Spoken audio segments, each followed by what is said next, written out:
Sega Genesis, from Wikipedia, the free encyclopedia, at en.wikipedia.org. Recorded on August 6th, 2019. There are two parts to this recording. This is the first part, which contains Section 1, History. Sections 2 through 6 are in Part 2. Those topics are technical specifications, library, add-ons, variations, and legacy. The Sega Genesis, known as the Mega Drive in regions outside North America, is a 16-bit home video game console developed and sold by Sega. The Genesis is Sega's third console and the successor to the Master System. Sega released it as the Mega Drive in Japan in 1988, followed by North America as the Genesis in 1989. In 1990, it was distributed as the Mega Drive by Virgin Mastertronic in Europe, Ozzysoft in Australasia, and Tectoy in Brazil. In South Korea, it was distributed by Samsung as the Super Game Boy and later the Super Aladdin Boy.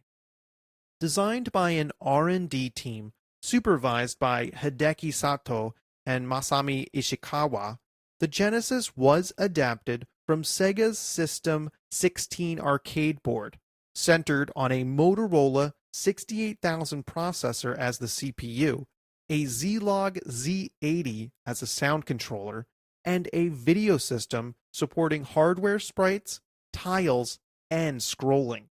It plays a library of more than 900 games created by Sega and a wide variety of third-party publishers delivered on ROM-based cartridges.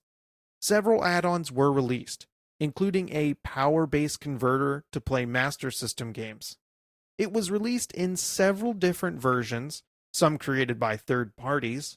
Sega created two network services to support the Genesis: Sega MegaNet and Sega Channel. In Japan, the Mega Drive fared poorly against its two main competitors, Nintendo's Super Famicom and NEC's PC Engine. But it achieved considerable success in North America, Brazil, and Europe.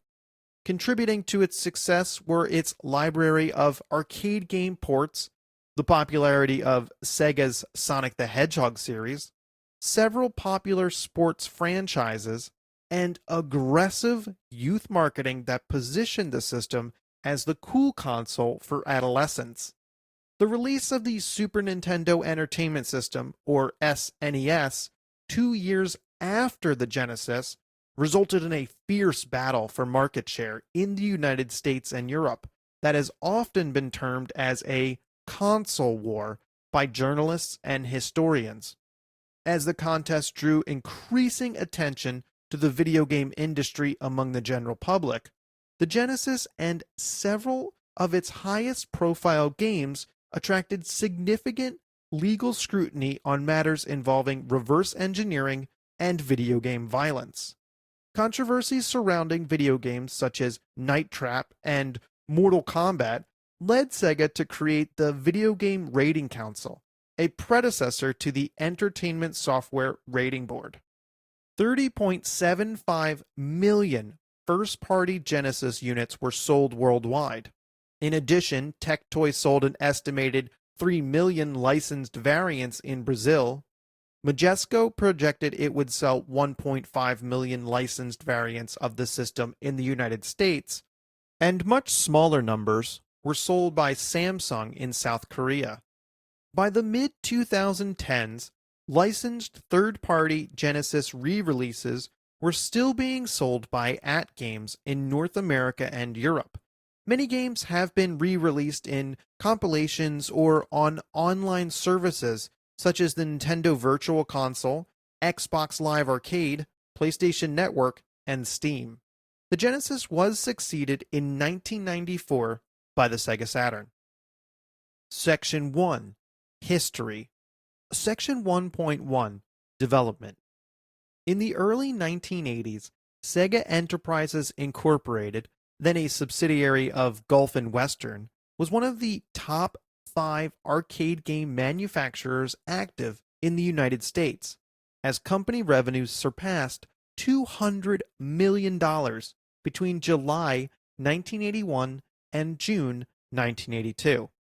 A downturn in the arcade business starting in 1982 seriously hurt the company, leading Gulf and Western to sell its North American arcade manufacturing organization and the licensing rights for its arcade games to Bally Manufacturing.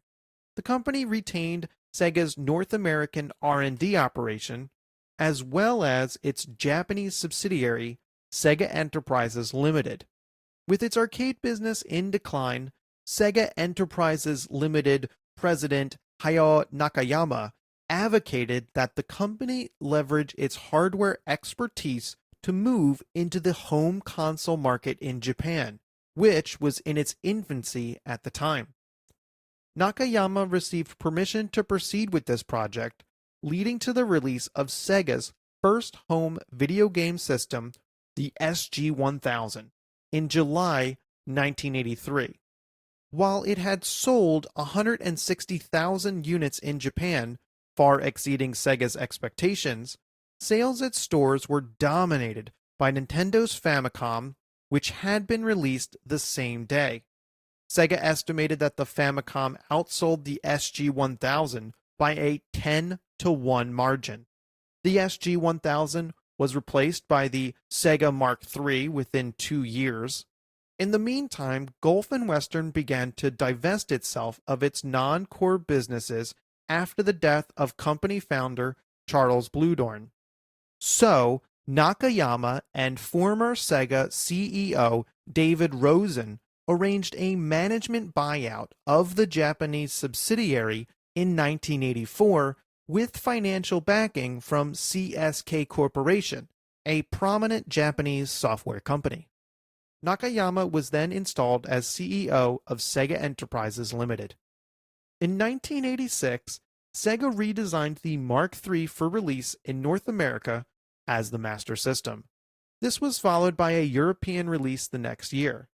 Although the Master System was a success in Europe and later in Brazil, it failed to ignite significant interest in the Japanese or North American markets, which by the mid to late 1980s were both dominated by Nintendo. With Sega continuing to have difficulty penetrating the home market, Sega's console R&D team, led by Masami Ishikawa and supervised by Hideki Sato, began work on a successor to the Master System almost immediately after that console launched. In 1987, Sega faced another threat to its console business when Japanese computer giant NEC released the PC Engine amid great publicity. To remain competitive against the two more established consumer electronics companies, Ishikawa and his team decided they needed to incorporate a 16-bit microprocessor into their new system to make an impact in the marketplace and once again turn to Sega's strengths in the arcade industry to adapt the successful Sega System 16 arcade board into architecture for a home console. The decision to use a Motorola 68000 as the system's main CPU was made late in development, while a Zlog Z80 was used as a secondary CPU to handle the sound due to fears that the load to the main CPU would be too great if it handled both the visuals and the audio. The 68000 chip was expensive and would have driven the retail price of the console up greatly. But Sega was able to negotiate with the distributor for a tenth of its price on an upfront volume order with the promise of more orders pending the console's future success. The appearance of the Mega Drive was designed by a team led by Mitsushige Shiraiwa. The team drew inspiration from audiophile equipment and automobiles. Shiraiwa said this more mature look helped to target the Mega Drive to all ages, unlike the Famicom, which was aimed primarily at children.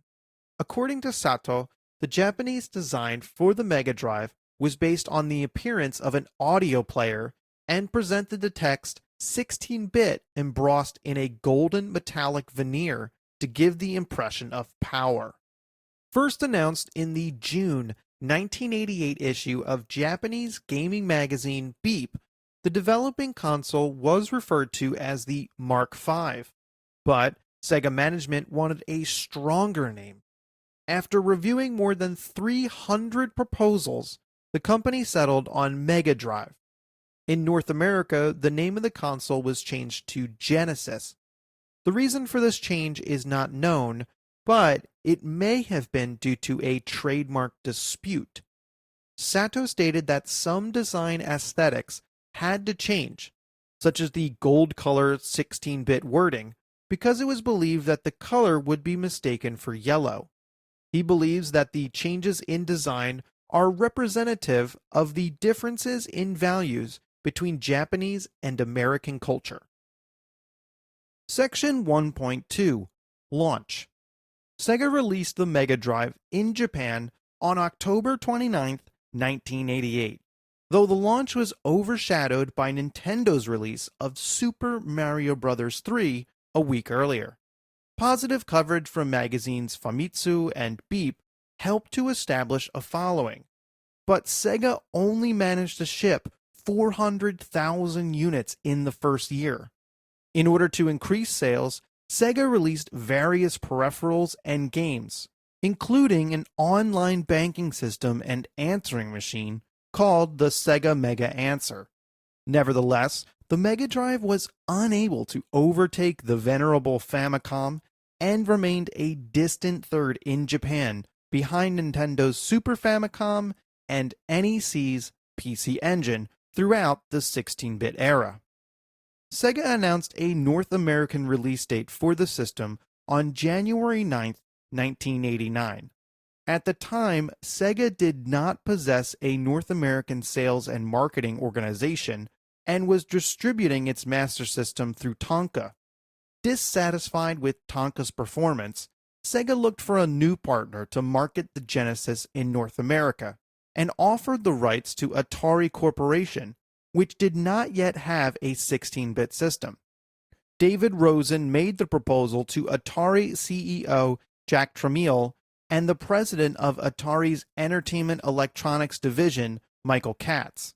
Tramiel declined to acquire the new console, deeming it too expensive, and instead opted to focus on the Atari ST. Sega decided to launch the console through its own Sega of America subsidiary, which executed a limited launch on August 14, 1989, in New York City and Los Angeles. The Genesis was released in the rest of North America later that year.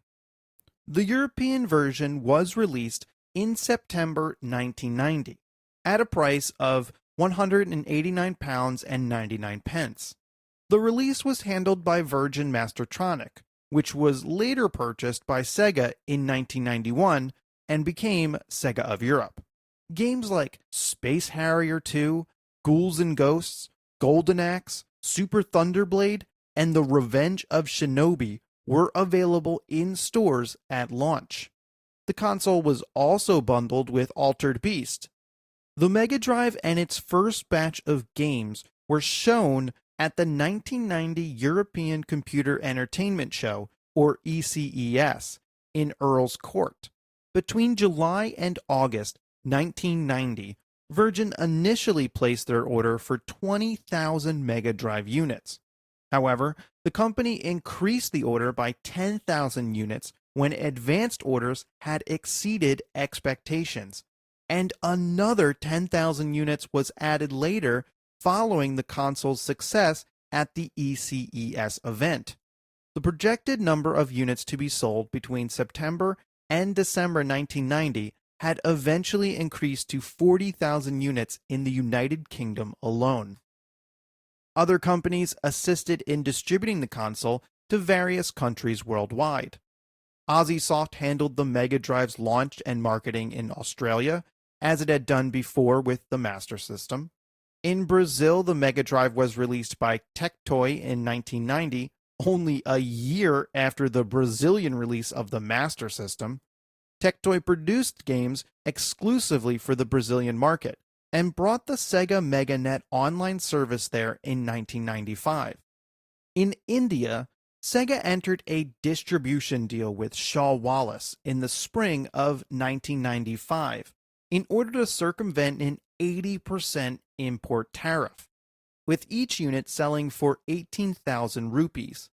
Samsung handled the sales and distribution in Korea, where it was renamed Super Game Boy and retained the Mega Drive logo alongside the Samsung name. It was later renamed Super Aladdin Boy. Section 1.3 North American Sales and Marketing. For the North American market, former Atari Corporation Entertainment Electronics Division President and new Sega of America CEO Michael Katz instituted a two-part approach to build sales in the region. The first part involved a marketing campaign to challenge Nintendo head-on and emphasize the more arcade-like experience available on the Genesis, summarized by slogans including "Genesis does what Nintendo don't." Since Nintendo owned the console rights to most arcade games of the time, the second part involved creating a library of instantly recognizable games which used the names and likeness of celebrities and athletes, such as Pat Riley Baseball, Arnold Palmer Tournament Golf, James Buster Douglas Knockout Boxing, Joe Montana Football, Tommy Lasorda Baseball, Mario Lemieux Hockey, and Michael Jackson's Moonwalker. Nonetheless, it had a hard time overcoming Nintendo's ubiquitous presence in consumers' homes. Tasked by Nakayama to sell 1 million units within the first year, Katz and Sega of America managed to sell only 500,000 units. In mid-1990, Nakayama hired Tom Kalinske to replace Katz as CEO of Sega of America. Although Kalinske initially knew little about the video game market, he surrounded himself with industry-savvy advisors. A believer in the razor and blades business model, he developed a 4-point plan. Cut the price of the console, create a US-based team to develop games targeted at the American market, continue and expand the aggressive advertising campaigns, and replace the bundled game Altered Beast with a new game, Sonic the Hedgehog. The Japanese board of directors initially disapproved of the plan, but all 4 points were approved by Nakayama, who told Kalinske, quote, "I hired you to make the decisions for Europe and the Americas, so go ahead and do it." End quote. Magazines praised Sonic as one of the greatest games yet made, and Sega's console finally took off as customers who had been waiting for the release of the international version of Nintendo's Super Famicom, the Super Nintendo Entertainment System or SNES, decided to purchase a Genesis instead. Nintendo's console debuted against an established competitor, while NEC's TurboGrafx 16 failed to gain traction, and NEC soon pulled out of the market. In large part due to the popularity of Sonic the Hedgehog, the Genesis outsold the SNES in the United States nearly 2-1 during the 1991 holiday season. This success led to Sega having control of 65% of the 16-bit console market in January 1992, making it the first time Nintendo was not the console leader since December 1985.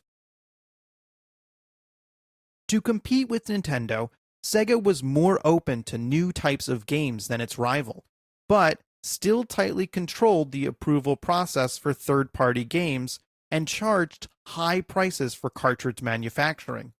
Technicians from American third-party video game publisher Electronic Arts, or EA, reverse-engineered the Genesis in 1989, following nearly 1 year of negotiations with Sega in which EA requested a more liberal licensing agreement than was standard in the industry before releasing its games for the system. The clean room reverse engineering was led by Steve Hayes, and Jim Nichols, lasting several months before EA secretly began game development. EA founder Trip Hawkins confronted Nakayama with this information one day prior to the 1990 Consumer Electronics Show, or CES, noting that EA had the ability to run its own licensing program if Sega refused to meet its demands. Sega relented, and the next day, EA's upcoming Genesis games were showcased at CES.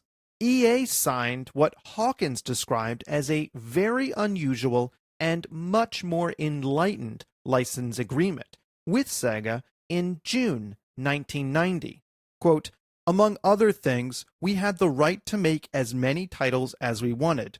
We could approve our own titles. The royalty rates were a lot more reasonable. We also had more direct control over manufacturing." End quote. After the deal was in place, EA Chief Creative Officer Bing Gordon learned that we hadn't figured out all the workarounds, and Sega still had the ability to lock us out, noting it just would have been a public relations fiasco. EA released its first two Genesis games, Populous and Budokan the Martial Spirit, within the month. The first Genesis version of EA's John Madden Football arrived before the end of 1990 and became what Gordon called a killer app for the system. Taking advantage of the licensing agreement, Gordon and EA's Vice President of Marketing Services, Nancy Fong, created a visual identifier for EA's Genesis cartridges, a yellow stripe on their left side added during manufacturing. Sega was able to outsell Nintendo 4 Christmas seasons in a row due to the Genesis having a 2-year lead, a lower price point, and a larger game library compared to the SNES at its release. Sega had 10 games for every game on SNES, and while the SNES had an exclusive version of Final Fight, one of Sega's internal development teams created Streets of Rage, which had bigger levels, tougher enemies, and a well-regarded soundtrack. ASCII Entertainment reported in early 1993 that Genesis had 250 games versus 75 for the SNES, but limited shelf space meant that stores typically offered 100 Genesis and 50 SNES games. The NES was still the leader, with 300 games and 100 on shelves. Sega's advertising positioned the Genesis as the cooler console, and as its advertising evolved, the company coined the term blast processing, an obscure and unutilized programming trick on the graphics hardware, to suggest that its processing capabilities were far greater than those of the SNES. A Sony focus group found that teenage boys would not admit to owning a SNES rather than a Genesis, with the Genesis often outselling the SNES at a ratio of 2-to-1. Nintendo and Sega both focused heavily on impression management of the market, even going to the point of deception, with Nintendo claiming it had sold more consoles in 1991 than it actually had, and forecasting it would sell 6 million consoles by the end of 1992, while its actual US install base at the end of 1992 was only just more than 4 million units. Due to these tactics, it was difficult to ascertain a clear leader in market share for several years at a time, with Nintendo's dollar share of the US 16-bit market dipping down from 60% at the end of 1992 to 37% at the end of 1993. Sega claiming 55% of all 16-bit hardware sales during 1994, and Donkey Kong Country helping the SNES to outsell the Genesis from 1995 through 1997. According to a 2004 study of NPD sales data, the Genesis was able to maintain its lead over the Super NES in the American 16-bit console market. However, according to a 2014 Wedbush Securities report based on revised NPD sales data, the SNES outsold the Genesis in the US market. Section 1.4 Sonic the Hedgehog. While Sega was seeking a flagship series to compete with Nintendo's Mario series, along with a character to serve as a company mascot, several character designs were submitted as part of a company-wide contest, including an anime-inspired egg and a teal hedgehog with red shoes created by Naoto Oshima that he called Mr. Needlemouse. This character won the contest and was renamed Sonic the Hedgehog, spawning one of the best-selling video game franchises in history. The gameplay of Sonic the Hedgehog originated with a tech demo created by Yuji Naka, who had developed an algorithm that allowed a sprite to move smoothly on a curve by determining its position with a dot matrix. Naka's original prototype was a platform game that involved a fast-moving character rolling in a ball through a long winding tube, and this concept was subsequently fleshed out with Oshima's character design and levels conceived by designer Hirokazu Yasuhara. Sonic's blue pigmentation was chosen to match Sega's cobalt blue logo, and his shoes were a concept evolved from a design inspired by Michael Jackson's boots with the addition of the color red, which was inspired by both Santa Claus and the contrast of those colors on Jackson's 1987 album Bad. His personality was based on Bill Clinton's can-do attitude. Although Katz and Sega of America's marketing experts disliked the idea of Sonic, certain that it would not catch on with most American kids, Kalinski's strategy to place Sonic the Hedgehog as the pack-in game paid off. Featuring speedy gameplay, Sonic the Hedgehog greatly increased the popularity of the Sega Genesis in North America. Bundling Sonic the Hedgehog with the Genesis is credited with helping Sega gain 65% of the market share against Nintendo. Section 1.5 Trademark Security System and Sega vs. Accolade. After the release of the Genesis in 1989, video game publisher Accolade began exploring options to release some of their PC games on the console. At the time, Sega had a licensing deal in place for third-party developers that increased the costs to the developer.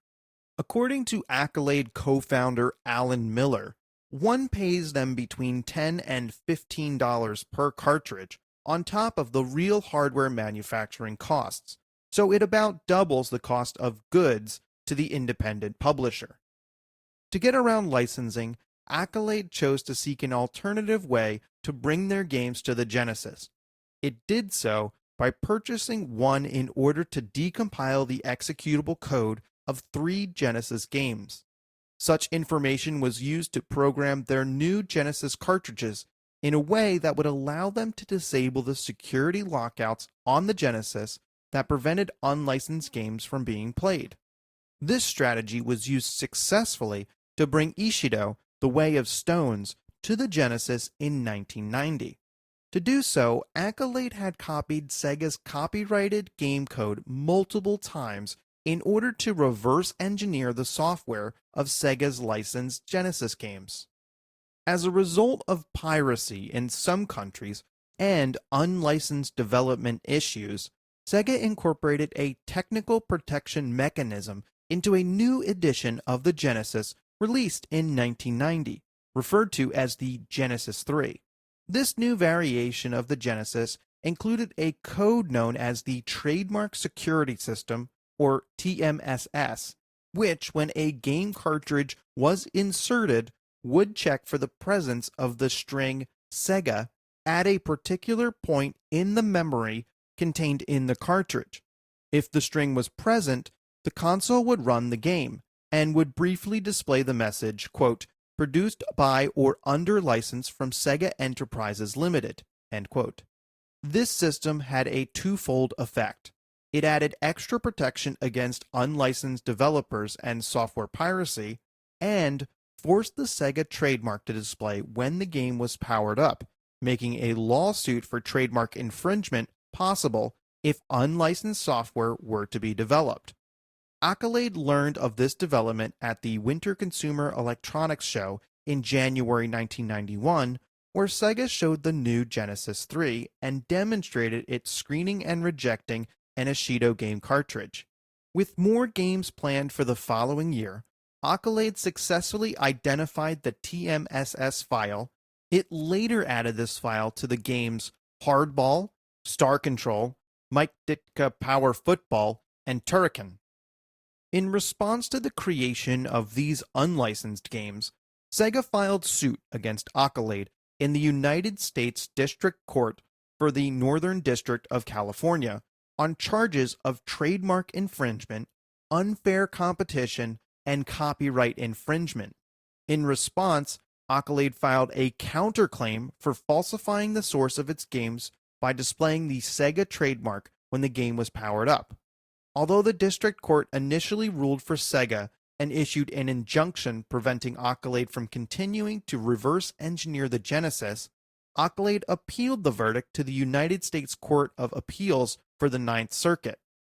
As a result of the appeal, the Ninth Circuit overturned the district court's verdict and ruled that Accolade's decompilation of the Sega software constituted fair use. The court's written opinion followed on October 20th, 1992, and noted that the use of the software was non-exploitative, although commercial. Further, the court found that the trademark infringement being required by the TMSS for a Genesis game to run on the system had been inadvertently triggered by a Fair Use Act and was the fault of Sega for having caused false labeling. Ultimately, Sega and Accolade settled the case on April 30th, 1993. As part of this settlement, Accolade became an official licensee of Sega and later developed and released Barkley Shut Up and Jam while under license. The terms of the licensing, including whether or not any special arrangements or discounts were made to Accolade, were not released to the public. The financial terms of the settlement were also not disclosed, although both companies agreed to pay their own legal costs. Section 1.6 Congressional Hearings on Video Game Violence. In 1993, the American media began to focus on the mature content of certain video games. Games such as Night Trap for the Sega CD, an add-on, received unprecedented scrutiny.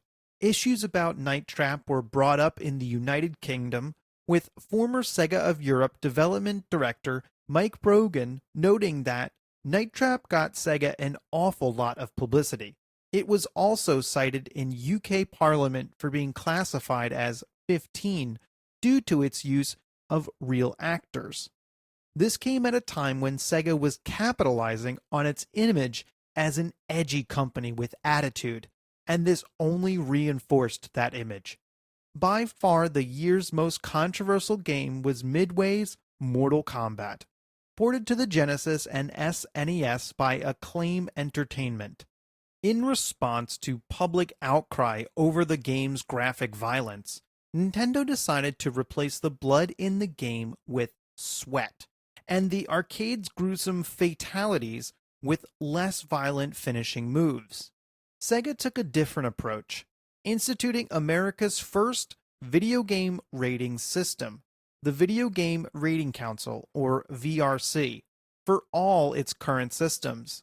Ratings ranged from the family-friendly GA rating to the more mature rating of MA13 and the adults-only rating of MA17. With the rating system in place, Sega released its version of Mortal Kombat, appearing to have removed all the blood and sweat effects and toning down the finishing moves even more than the SNES version. However, all the arcade's blood and uncensored finishing moves could be enabled by entering a blood code. This technically allowed Sega to release the game with a relatively low MA13 rating. Meanwhile, the tamer SNES version shipped without a rating. The Genesis version of Mortal Kombat was well received by gaming press, as well as fans. outselling the SNES version 3 or 4 to 1. While Nintendo was criticized for censoring the SNES version of the game, Executive Vice President of Nintendo of America, Howard Lincoln, was quick to point out at the hearings that Night Trap had no such rating, saying to Senator Joe Lieberman, quote, "Furthermore, I can't let you sit here and buy this nonsense that this Sega Night Trap game was somehow only meant for adults. The fact of the matter is this is a copy of the packaging. There was no rating on this game at all when the game was introduced. Small children bought this at Toys R Us, and he knows that as well as I do. When they started getting heat about this game, then they adopted the rating system and put ratings on it." End quote. In response, Sega of America Vice President Bill White showed a videotape of violent video games on the SNES and stressed the importance of rating video games. At the end of the hearing, Lieberman called for another hearing in February 1994 to check on progress toward a rating system for video game violence. As a result of the congressional hearings, Night Trap started to generate more sales and released ports to the PC, Sega 32X, and 3DO.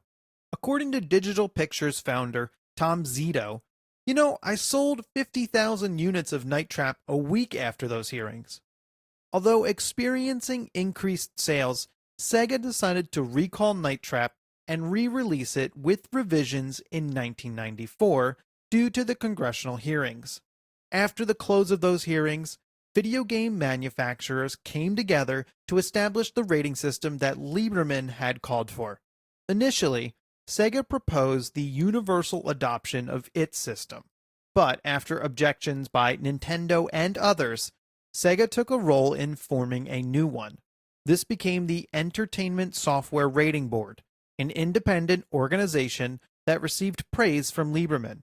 With this new rating system in place, Nintendo decided its censorship policies were no longer needed, and the SNES port of Mortal Kombat 2 was released uncensored. Section 1.7 32-bit era and beyond. In order to extend the life of the Genesis, Sega released two add-ons to increase its capabilities. A CD-based peripheral known as the Sega CD, Mega CD outside North America, and a 32-bit peripheral known as the Sega 32X. 2.24 million Sega CD units were sold worldwide, and an estimated 665,000 32X units were sold by the end of 1994. Following the launch of the next-generation 32-bit Sony PlayStation and Sega Saturn, sales of 16-bit hardware and software continued to account for 64% of the video game market in 1995. Sega underestimated the continued popularity of the Genesis and did not have the inventory to meet demand for the product. Sega was able to capture 43% of the dollar share of the US video game market and claimed to have sold more than 2 million Genesis units in 1995. While Genesis software such as Vectorman remained highly successful, but Kalinsky estimated that we could have sold another 300,000 Genesis systems in November-December timeframe, Nakayama's decision to focus on the Saturn over the Genesis, based on system's relative performance in Japan, has been cited as the major contributing factor in this miscalculation. By contrast, Nintendo concentrated on the 16-bit home console market, as well as its successful handheld, the Game Boy. As a result, Nintendo took in 42% of the video game market dollar share, without launching a 32-bit console to compete directly with the PlayStation or the Saturn.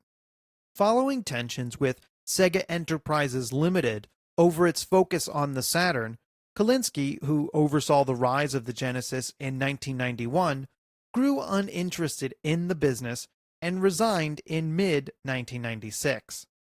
Sega sold 30.75 million Genesis units worldwide. Of these, 3.58 million were sold in Japan, and sales in Europe and the US are roughly estimated at 8 million and 18 to 8.5 million as of June 1997, at which time Sega was no longer manufacturing the system, respectively. In 1998, Sega licensed the Genesis to Majesco Entertainment in North America so it could re-release the console. Majesco began reselling millions of former unsold cartridges at a budget price, together with 150,000 units of the second model of the Genesis. It released the Genesis 3, projecting to sell 1.5 million units of the console by the end of 1998. An estimated 3 million Genesis units were sold by Tectoy in Brazil. This is the end of part 1 of 2 about Sega Genesis. The next part of the recording contains section 2 through 6. Those topics are technical specifications, library, add-ons, variations, and legacy. For all 187 references and notes, please check the article on Wikipedia at en.wikipedia.org. This sound file and all text in the article are licensed under the Creative Commons Attribution Share Alike license, available at creativecommons.org.